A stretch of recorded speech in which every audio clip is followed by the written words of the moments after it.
So if you lost your Apple Watch or can't remember where you left it, whether you're using an Apple Watch 11 or any other model, let's see how you can track and find your watch using just your synced iPhone.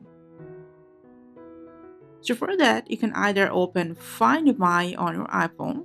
From there, go to your watch settings, or you can just open up the watch app, go to all watches at the top left corner, tap on the eye next to your watch's name, scroll to the end, and hit Find My Apple Watch. You'll be redirected to your Find My app. From this Devices tab, just tap on your Apple Watch's name. If you've lost your watch nearby, you can tap to play sound. Your watch will start beeping and also it'll vibrate. All you gotta do is just follow the sound to find it. If you lost it somewhere out of reach, you can't hear the sound, you can also tap on direction option, and from the map you can see its approximate location. And apart from that, if you suspect it might be stolen, you can turn on a lost mode.